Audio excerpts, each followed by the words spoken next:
งินรางวัลรู้จักบ่วันเป็นอาจารย์บ่เขาหากันเงินประมาณมอ7นี่แหละมีห้างขายเครื่องไงโอ้โหวะเงินรางวัลขอบใจโอ้วิวนี่งามพี่น้องบ้านกวดพันนี่บ่แปลงกับครั้งแรกในชีวิตเข้ามาบ้านกวดพันนี่อันนี้ก็สิเป็นเดินโรงเรียนตัวนี้ก็เป็นโรงเรียนกวดพันเนาะ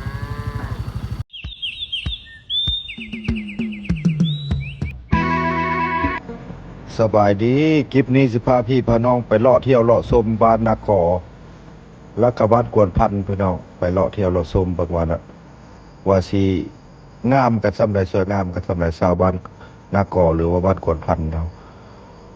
ไปกันเลยพี่น้องไปเลาะเที่ยวเลาะชมเบิ่งหนทางระยะทางกับเป็นทางแดงเด้อพี่น้องเข้าไปในหมู่บ้านเนี่ยเพิ่นสิอยู่เฮือนอยู่ซ่านกันเลยบ่น้องพี่น้องไปรุ่นไปปล่อยน้ำกันพี่น้องไปกันเลยตัวกระจายไปจากบ้านน้อยอันนี้ก็จะเป็นรุ่นเย็น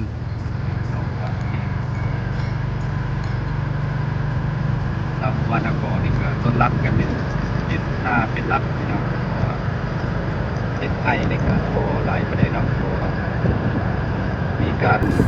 มองภาพทางไทยดับสูงในกระดาษก็เน้นเป็นนาเป็นรับมาแปลงกับอะไรสู้เข้ามาไทยให้พี่น้องเห็นมื้อนี้ก็สิเป็นที่ว่าสร้างแรกเนาะเข้ามาบ้านนักก่อเบาสอนพามามื้อนี้ค่อยกับบ่ท่านเคยมาไทยมีหยังก็เข้าไปเบิ่งไปชมนำกันพี่น้องหัวนี่ก็ยังเป็นหัวไม้เนาะหัวเขาของเขา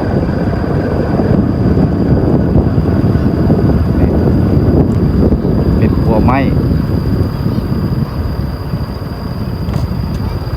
น้องๆเบิ่งน้ำโอ้ระดับน้ำกันเอาลงก่อนนะไปบ่ได้แล้วนี่กล้าไปรถนักเข้าครัวห้ามไต่ได้รถนักเพิ่นว่าเนาะห้ามไต่หัวบ้านห้าคอโอ้น้ำขึ้นใช่ได้บ่ใช่เยอะได้บ่รู้จะขึ้นไม่ยากแล้วทุกคนทางลมเหรอคนบ่จะอยู่บ้านปานใดเนี่ยยามเนาะ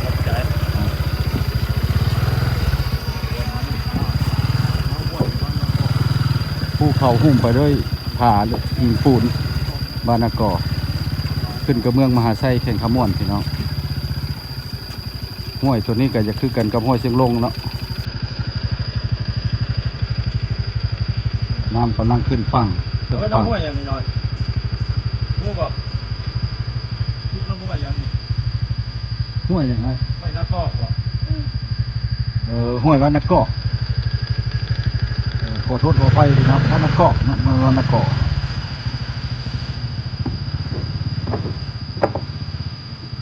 ก็ต้นไม้งามสวยงามขนาดปลูกไว้ไอ้บ่ได้ไปหน้าบ่ลูกไม่ได้ไปบ่ได้ไปเนาะแม่ไปดำหน้าบ่ลูกไปดำมัวหน้ามัวน้ำมัวมีหลายหน่อน้ำอยู่ห้วยผมเนาะมามื้อหน้าลุงสิซื้อนมมาซ้อนเด้อมื้อนี้บ่ฮู้บ่อายสิอยู่กันฝนตกมื้อหน้าจะกินขนมหน้าก่อนเราสอนเป็นผ้าอยู่ทั้งหน้าเพื่อนพี่น้องบริภาควะบ้านยังบ้านนากอกบ้านนากอก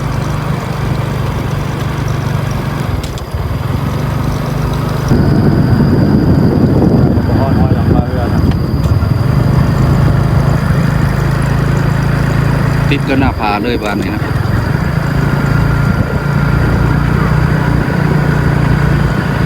ส่วนมากก็จะเข้ากวดงัวบ้านจะขึ้นกวดเลยยามงัวตัดทาง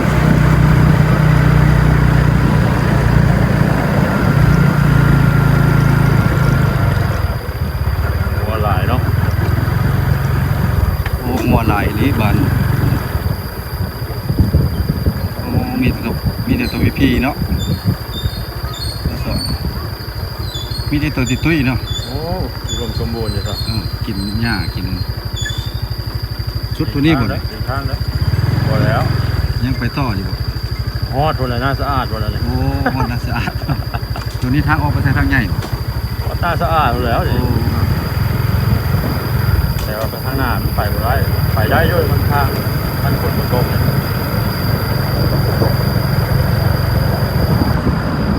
ทางคือสิมืดแท้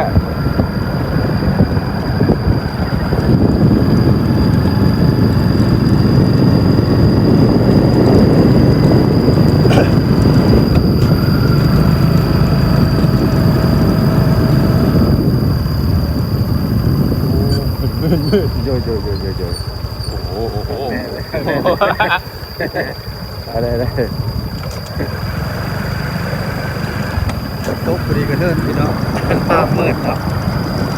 ทางใหม่ประเทศใหม่ลัดเป็นทางลัด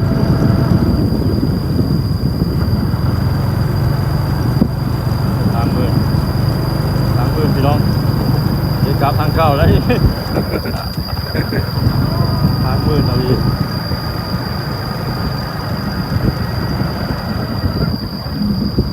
เป็นอะไรเป็นตะครับทางเก่าอ่ะเข้าทางบ่ได้แต่บางน้ำเอาบ่ได้นี่ แต่ได้เอาเห็นหอดมันนานๆเสียแล้วว่าแต่ว่ามันสิยากเลยน้ำที่น้ำป่วยมันลง ครับพี่น้องเพราะว่าทางมันมืดไปยากอันตรายก็ส่วนช่วงว่าช่วงยามแรงหน้าแรงก็ถือว่าไปง่ายแต่ว่าช่วงนี้มันก็สิยากเพราะว่าแปลงกระซบพอดีแต่ว่ายังใครจะเห็นหมู่บ้านนิดน้อยหนึ่งพี่น้องกระยายังสิไปยมราชอยู่พี่น้อง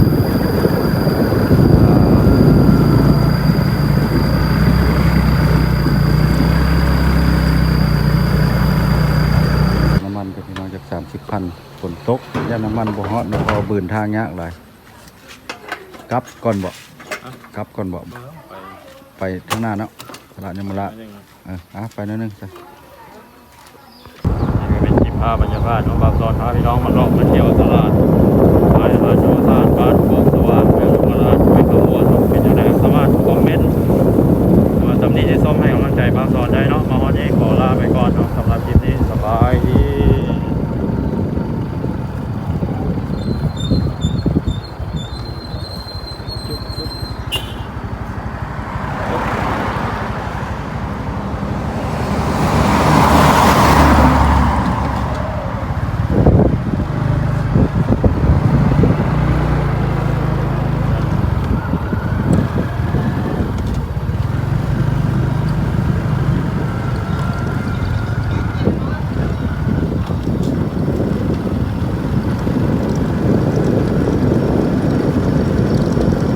ต่อไป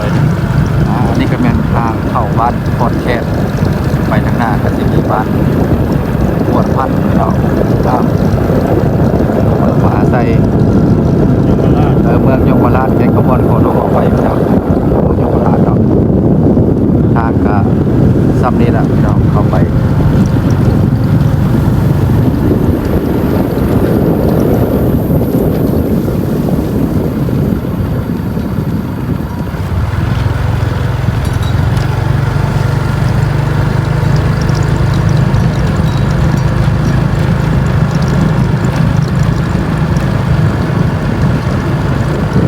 เข้าไปนี่ประมาณจักรลูก 200 โลนะ 6-7 โลเนาะ ต่อบ้านนะ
บรรยากาศเย็นหลายพี่น้องเพราะว่าเข้ามาบ้านกวนพันธุ์นี่ถือว่า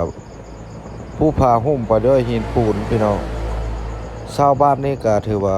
อาชีพเป็นหลักก็คือเฮ็ดนา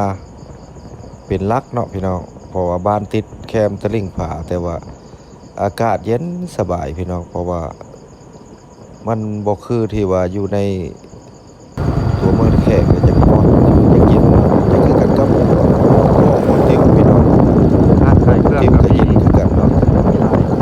ตรงบ้านแต่ต้อง เอา มี ไปเบิ่งไปค่อยนำกัน สินค้าของเวียดนามระบบของเวียดนามเราก็ไปขายแต่ละหมู่บ้านถ้าบ่เป็นไปมันก็บ้านนี่ก็เป็นบ้านที่ว่าห้างเรียบหน้าผาเนาะยังห้างอยู่แต่ว่าวิวนี่คือสิอากาศนี่คือสิเย็นดีพี่น้อง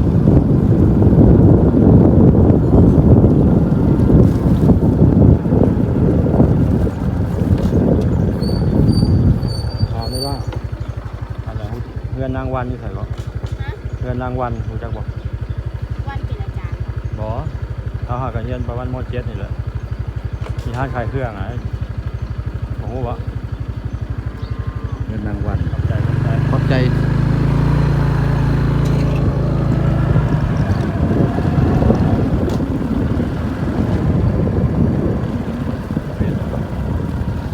เฟซบุ๊กโทรหาดาวบ่โทรหาน้องฮักเพิ่นก็พี่น้องเข้ามาหาเพิ่นชื่อวันเพิ่นบ่อยู่คนนั้นเราบ่ฮู้เนาะโอ้วิวนี่งามพี่น้องบ้านกวนพันธุ์นี่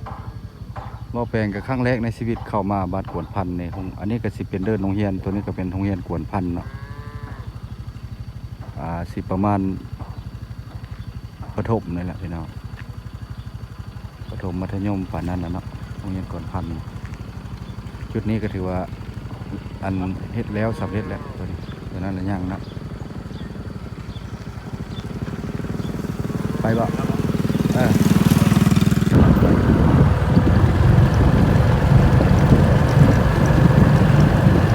บ้านท่ายังถามกันบ่อยู่นะใหญ่แต่ว่ามันราคาห้าโอ้หมู่บ้านนี่ก็คักสวยงามเป็นสัตว์เลี้ยงกันแม่เบอร์กันครบเนาะหัวควายเบอร์ตะควายเนาะหัวนี่อาจจะเห็นลูกบ้านไป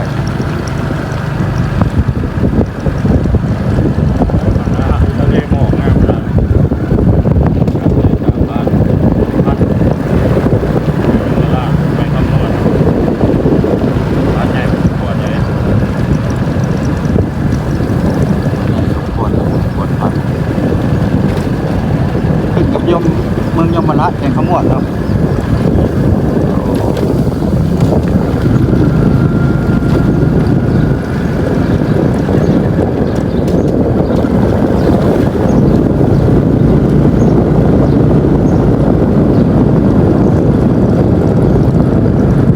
เป็นบ้านใหญ่ธรรมดาไม่ธรรมดาไปหรอก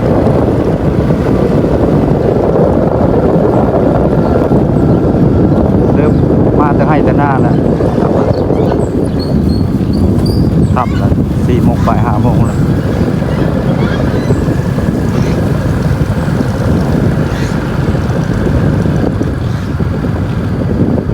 มีบ้านใหม่ไปต่ออีกต่อไปอีกสุดเลยเนาะ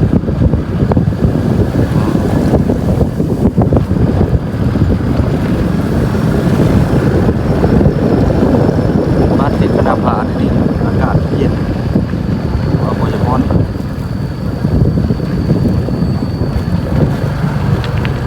โอ้น้องๆคนขี่รถมา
แห้งมากกว่า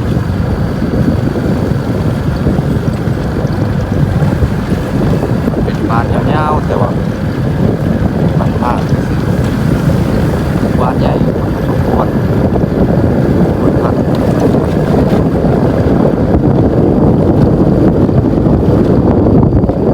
ที่ควรพักแล้วต่อกันเอาเสื้อมา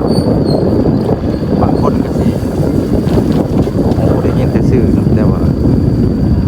ก็บ่ได้ไปได้มาไปมันคึกซะ